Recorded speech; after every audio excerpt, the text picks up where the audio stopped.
Right now, you're listening to the Azeem Digital Asks Podcast, the podcast where I, Azeem, talk to some of the top marketers in the industry, find out everything about them, how they got to where they are today, and more importantly, sharing some really useful marketing tips that will help everybody listening to this become better marketers. Stay tuned for another great episode.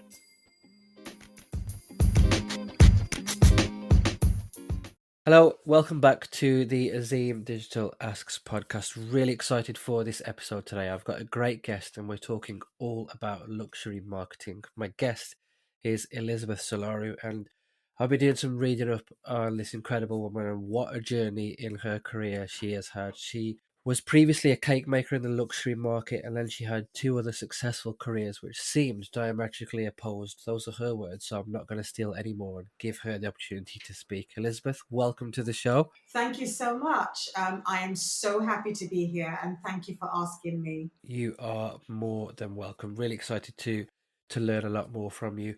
But before we find out what those two careers are and you give yourself a better introduction, always ask my guests an icebreaker. And for yourself, it's that if a movie was made of your life, which Hollywood star would play the lead role? Definitely Tara G. Henson. Although for looks, I would have loved Halle Berry, but I've got to be realistic and say for sheer acting chops and range and personality is Tara G. Henson. Standard. Cannot argue with that. I was going to ask you why, but you've perfectly nailed it. So yeah, welcome to the show. For anybody who doesn't know who you are, would you like to give a better introduction to yourself? Yes, I'm Elizabeth Solaru, and I run two businesses. One is Elizabeth's Cake Emporium, and the other is the Luxury Business Emporium. And what I do, in a nutshell, is to help people who want to market in the luxury space. I help them to market themselves in the luxury space, and I help find them clients. So that's what I do in a nutshell. Awesome. So personally, I'm really excited to learn more about this because it's not an area that I know a lot about. And the only time that I'd ever experienced somebody talking about luxury marketing standard, it was an older white man, and he was like, I talk to these people. This is how much they're worth. Do you know what that's like? No, you don't. So I'm really excited to learn more from yourself. So look, let's kick it off and let's just start from the beginning. So what is luxury marketing? Okay, so luxury marketing is like marketing, but slightly different. And what do I mean by that? In luxury marketing, you've got to put the luxury client at the center. And then I then go back a bit and I say, who is the luxury client? And then from a bit of research that I've done, and also from my personal experience of selling to the luxury market, and I've sold to different cultures, different countries, different types of people all around the world, I then realized that you can nail down the luxury client into 5 to 7 different types. So you need to know the types of clients in order to market to them accordingly. It's not mass marketing. It's about you saying to yourself, these are people there's more to the luxury client than more than just having money. Because a lot of people think, okay, luxury client, they've got money. Yes, they do. However, psychologically, each category is completely different in how they think, how they act, and more importantly, how they buy. And then I can tell you about that a bit later on. Awesome. That's brilliant. So yeah, look, thank you very much for sharing that. I'm really looking forward to learning more all around that topic. How would you say then that luxury marketing differs from traditional marketing? I know you sort of touched on it there, but what are the main sort of differences that you found? Right. In traditional marketing, so for example, let's just use a common tool that we all use. So, for example, traditional marketing, we would use Google. We would look at how people search. We would look at buyer intention. What do they mean when they want to buy? Blah, blah, blah, blah, blah. In luxury marketing, it's a lot more difficult because the common denominator is that for many luxury clients, they already know what they want. They already know what they need. It's just a question of do I want to buy it? They know, okay, I've got all the money in the world and I want to buy a handbag. I want to buy a black handbag. So it's just a matter of choosing the right brand for them. And therein lies one of the tricks of luxury marketing, because it's not enough for they're not going to go on Google and go, I want to buy a black bag. They will go on Google and type something completely different. So it could be something like, do I choose an Hermes over Chanel, or the Hermes collection 2027? Do I? So it's a lot more specific in their intention, and it's a lot more nuanced as well. And through my research, I discovered a lot of little tricks that people who want to market to the luxury sector, things that they can deploy. So that essentially is one of the differences between luxury marketing and bog standard marketing. That's brilliant. Thank you very much for sharing that. I already know that the listeners' ears will sort of prick up when they hear that, because some of the things you've mentioned there about researching keywords on Google and the types of queries that come in and how different they are, that is amazing. So you're obviously someone who's very experienced in this area, and that comes from knowing your craft and refining it. I imagine along the way there's probably been hiccups and mistakes that you've made along the way. Are there any mistakes that you've made along the way that you'd be comfortable in sharing when you've been marketing to rich clients? Oh, absolutely. I've made tons of mistakes, and I'm not ashamed to share any of them at all. So the first mistake I made, and I'll talk about a couple. So the first one was trying to apply mass marketing techniques. So I kept shoehorning myself into the middle market. So if you look at the marketing as a pyramid, you've got mass marketing at the bottom, which is the fat bottom. And then at the very top, you've got the marketing to like the 1% of the 1%. I was trying to market to the middle because I didn't quite understand or have the self belief when it came to my own products. And I didn't quite understand what made my own product at the time, what made it different. So there I was, getting frustrated that people were not biting. And the turning point for me was 2013. There was a little bit of a hiccup, stroke mini recession going on in 2013, and the luxury sector in my industry got hit.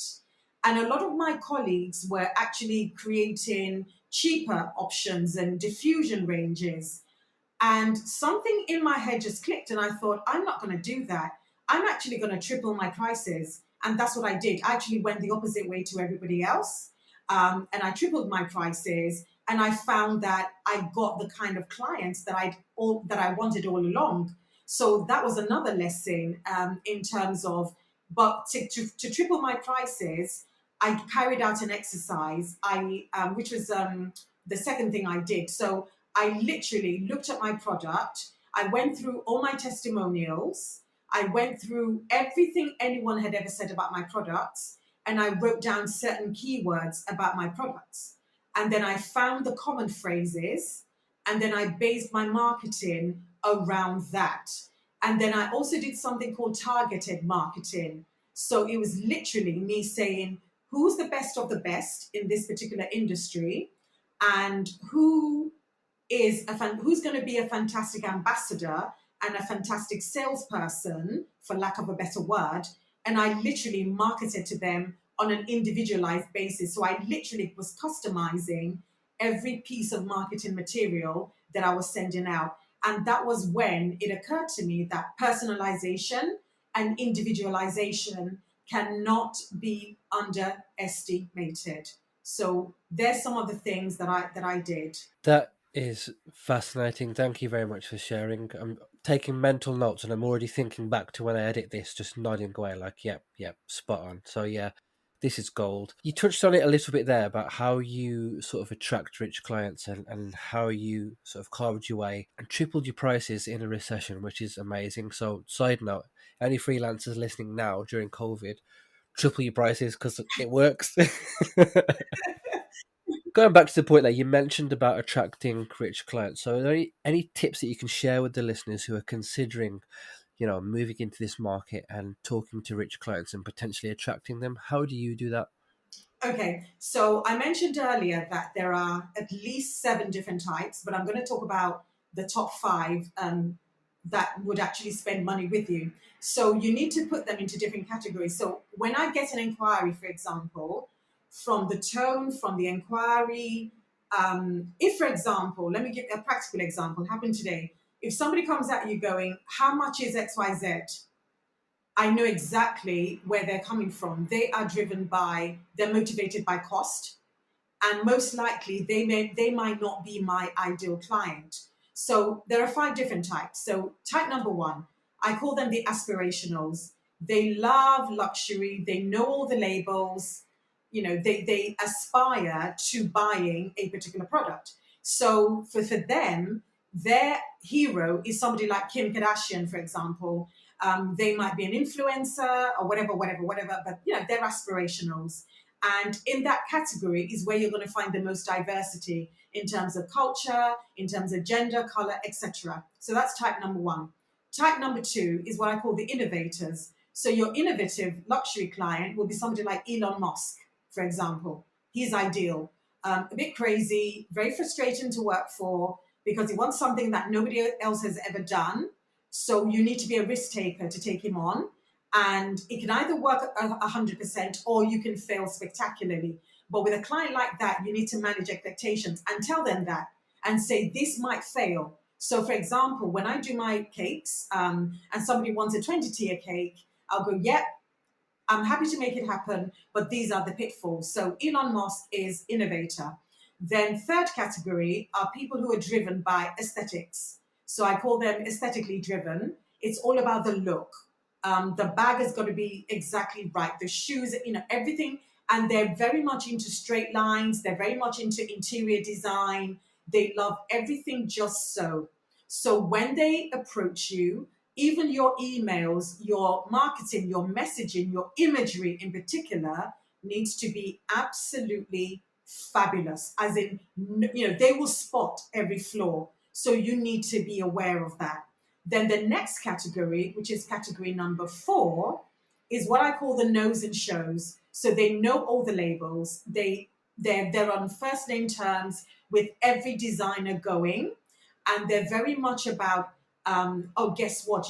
I bought this, and I'm the only person who has this, or this is the latest Hermes, or this is the latest Chanel, or there's only 2 of it in the world. So when you talk about your products, you need to talk about you're the only person who's going to have this. This is going to be for you. Blah. So the language needs to be completely different. Now, the 5th category, and this is my favorite category because I'm very, very comfortable with this particular client, they are what I call the comfort first. So to them, it's not about money. It's how they feel about you, how comfortable they are with you. They don't care about labels, although they do buy a lot from labels. They're more about quality. They're more about your personality. And most importantly, whether they can trust you, because they're very, very private. So if they invite you to their private jet or their yacht, or within their personal space, you need to demonstrate respect.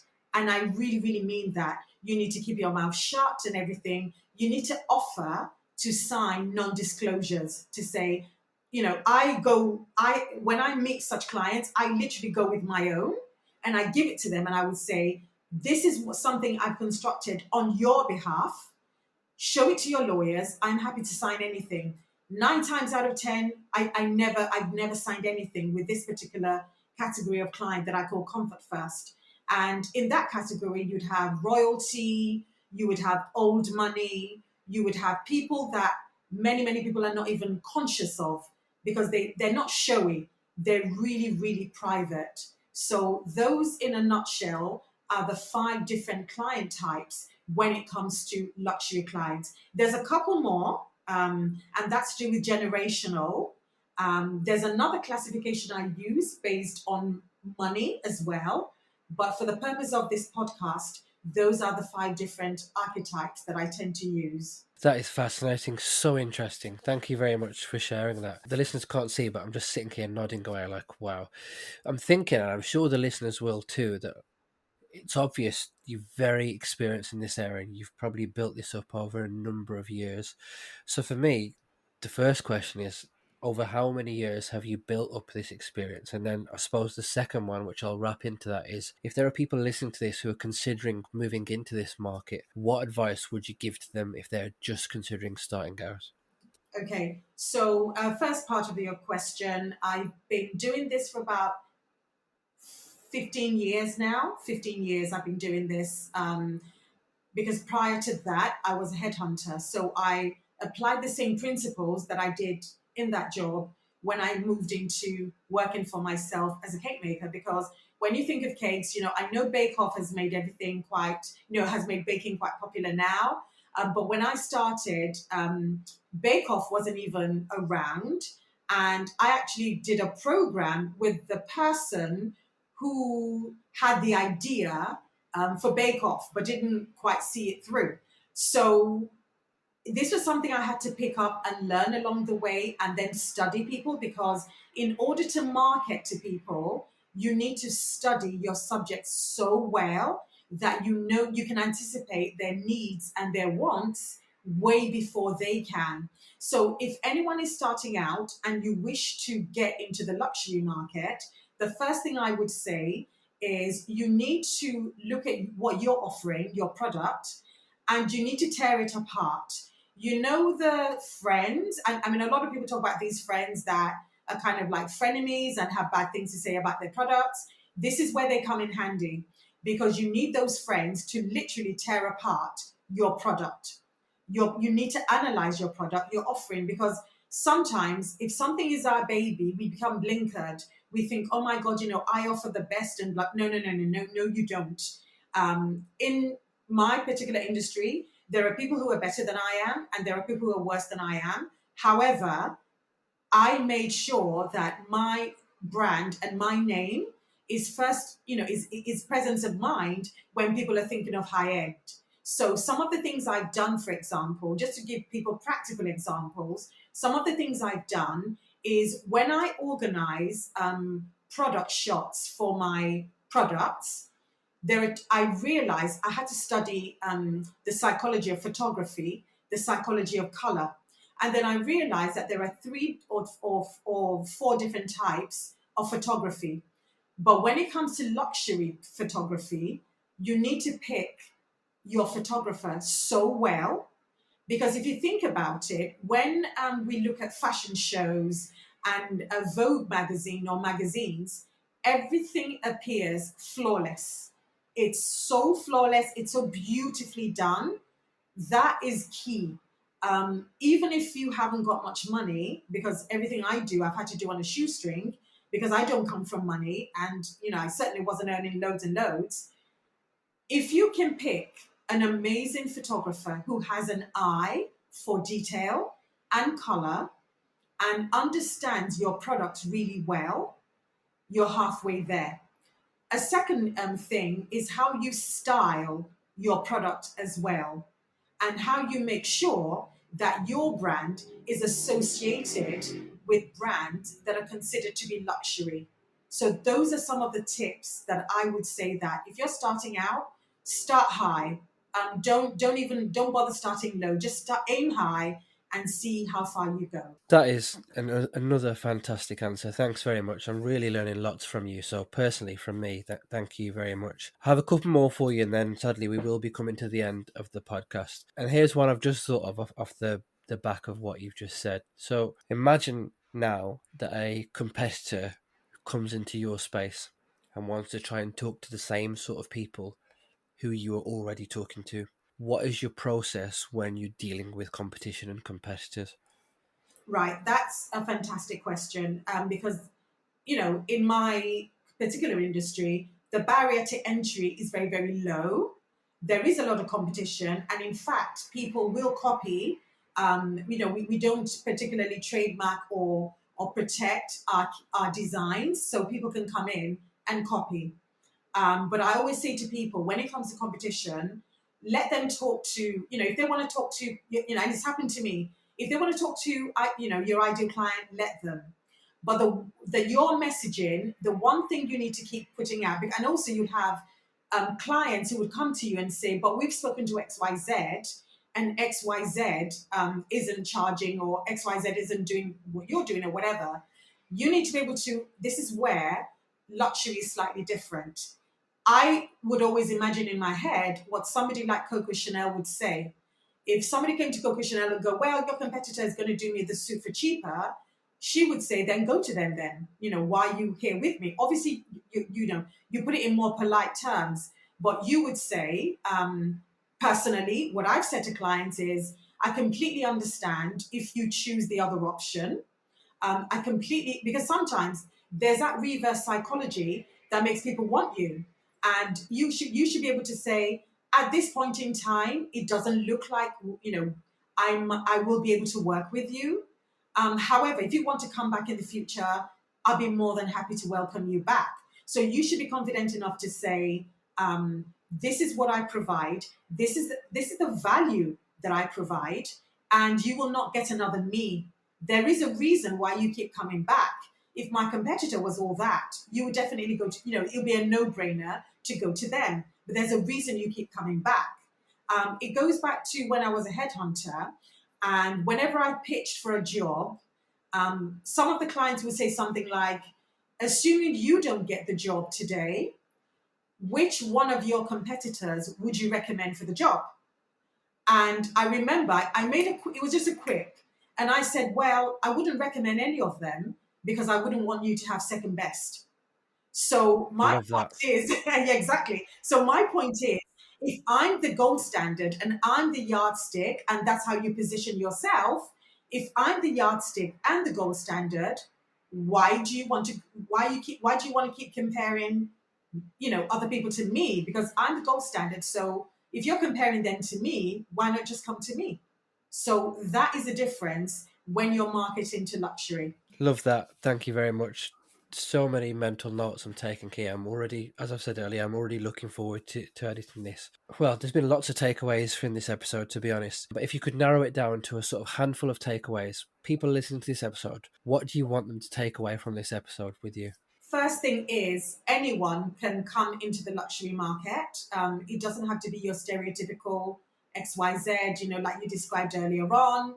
And you don't have to come from luxury to serve the luxury market. However, you do need to upskill yourself. You need to educate yourself. You need to be able to talk about different subjects. So you need to know if you're marketing to a particular person. So, for example, if I was going to be marketing to somebody like Elon Musk, and I don't know anything about his Teslas, I don't know anything about his vision for the future. I need to know about his likes, dislikes, passions, his failures. I need to, if he's talking anywhere, I need to be there so I can listen to him. And more importantly, I need to understand the language that he uses.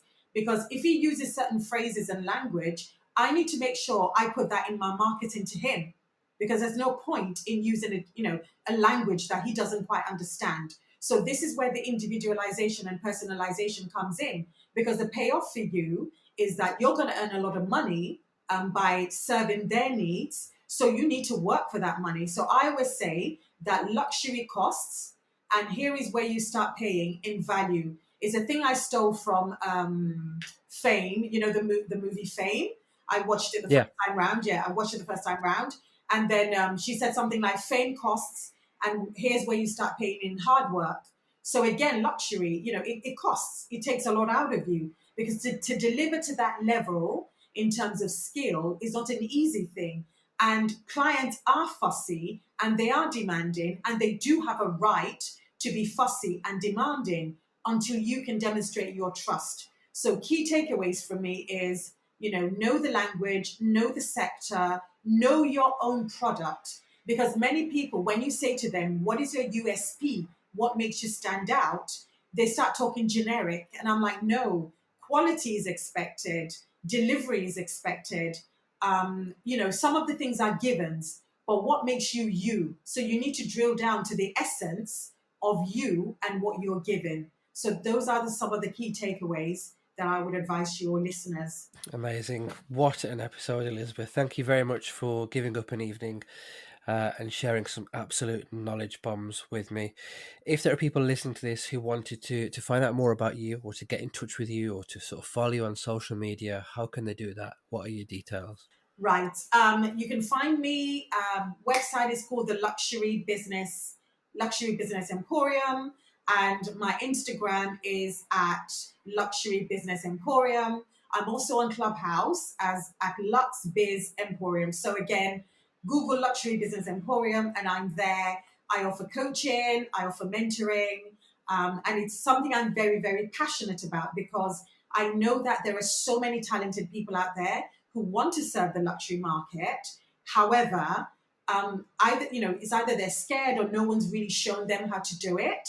And a lot of the when you think of luxury, you're thinking of the really, really big brands, but there are very small independent brands that have managed to do it and have done it successfully. So more than happy for anyone who wants to contact me to go through yourselves or to just find me on social media. Amazing. Thank you. This is the part of the podcast where I say, well, firstly, I'll say I'm about to shut up and let you have the final say on your episode. But from me personally, you can listen back to many of my episodes. I think for me, this particular episode is one of the ones that I've done that's made me think, yes, I'm really glad I started this podcast because it's something that I don't know a lot about. And in less than 30 minutes, I've picked up so much information from you, and I just know the listeners will. So from me to you, massive thank you. It's been amazing. This is the part where I shut up now. So within reason, the last word on your episode goes to you. So take it away. I just want to say thank you so much, Azeem, for inviting me on. As I said to you earlier on, I really, this for me, appearing on podcasts is quite new. And I'm so glad that I saw your tweet. So thank you so much for that. And people don't realize that part of marketing is being able to take risks, calculated risks, and doing things that align with your brand values. And this is one of them. So even if only one person listening is helped by this, is inspired and motivated, that for me is a job well done. So my final word is thank you so much for this. Thank you for doing this and continue to do this. And I will continue to support you in any way that I can. So thank you.